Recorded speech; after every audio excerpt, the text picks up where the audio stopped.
All right, Successful Indie Author 5-Minute Focus, episode 169. The unsuccessful, and you're asking yourself first and foremost, is 169 a prime number? It's not divisible by 2, 3, or 5, but what's the square of that other prime, 13? Why, it's 169. 2, 3, 5, and squares of primes. Not a prime, 169. What do the unsuccessful do? And this is where bad habits become bad business. I usually try look at things from the positive side, but maybe this will resonate more with other folks. What do the unsuccessful people do that keeps them from being successful? First and foremost, say more than they do. I'm going to write a book. I'm writing a book. I'm still writing a book. I'm getting there. I need to rewrite the book. I need constantly working on something without ever achieving it.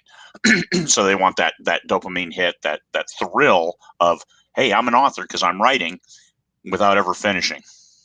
Got to finish the book.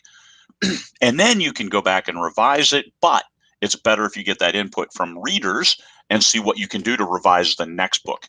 A learning process isn't to keep redoing one thing. I read an example of where a professor in a pottery shop had part of the class do one item. That's all they had to do for the whole semester, just one, make it their magnum opus, and there it was. And then the other people he challenged, do as many as you possibly can. Well, by the end of the semester, the people who did as many as they possibly could, their end result was far better than the people who only did one. You don't learn if you're just doing one thing over and over. So that's a kind of an unsuccessful strategy for long-term growth. Overpromise and underdeliver. I'm going to give you 10 books this year, and 11 months into the year, you haven't delivered one yet. Fans are going to go away. These are the people who are going to pay your salary. So unsuccessful people overpromise and underdeliver, no matter what the reason. People are pretty forgiving if there's a real reason. If you promise 10, you give them 10, next year 10, 10, and then the third year, all of a sudden, you only give them one. Hey, dad died. I had to go take care of the estate. People are understanding, but when you're right out of the gate, you need to deliver. So don't promise anything until you know you can deliver. Don't tell people who don't tell compelling stories. Hey, I've written a book. I've written 10 books. Look at these covers. I paid the best I could pay for these covers, and the book isn't selling. That's because people started reading it. You got to tell a compelling story. This is something that you have to work on.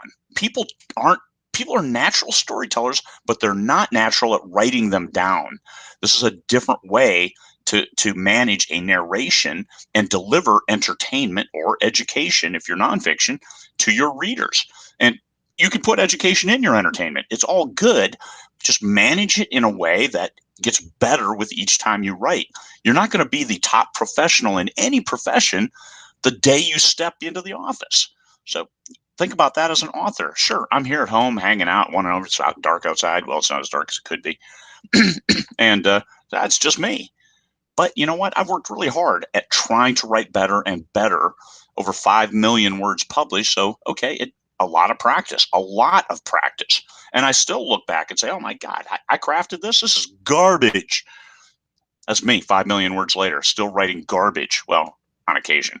We try to de-garbagify, and I'm surrounded by some good folks who help me de-garbagify and keep that narration moving forward, keep the plot solid, keep the side plots, the subplots, and all that stuff moving forward toward a climax that is explosive and gratifying for the reader. Unsuccessful people stop trying to improve.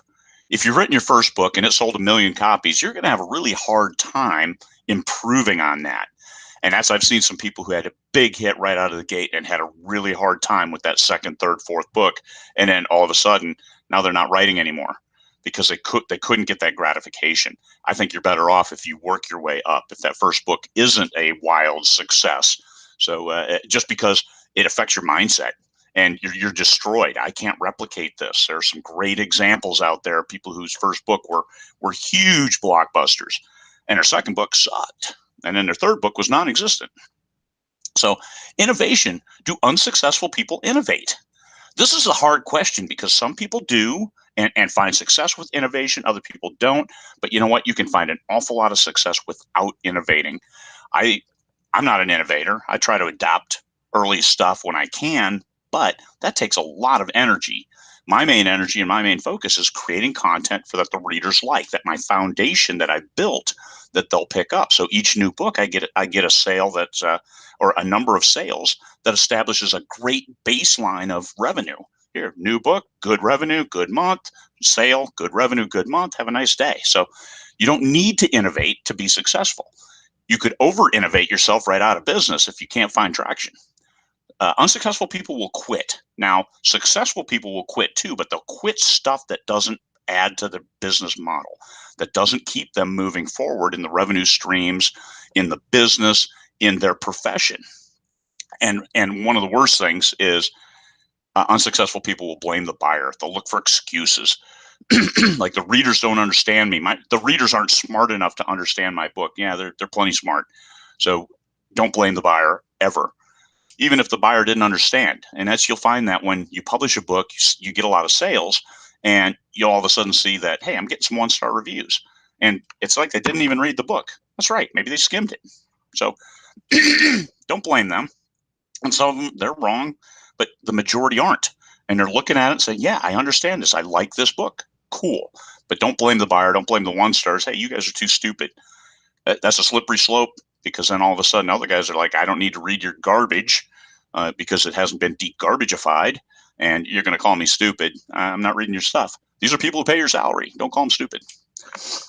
You can disagree. It's okay. But don't say it out loud. That's okay. That's okay. So unsuccessful people looking for excuses, not delivering, not overpromising, trying to be something they're not. This is something else. You're not a best-selling all-world author until you are, and when you are, it'll be oh geez, okay, cool, it sold. Oh my God, it took so much work to get here. Yes, that's more like it, as opposed to walking down the street, your Ferrari waiting for you. No, don't think like that. Hard work. Work hard at the right things. Don't quit. Quit the right things. That's a challenge. That should probably be a 5-minute focus all by itself. 7.5 minutes. Holy cow. Unsuccessful people find all different kinds of ways to make excuses on why they're not successful. Don't do any of that. Do the stuff that will make you successful. Adopt those habits. And that's another 5-minute focus as well. What are the right habits? All right, everybody. You guys have a great day.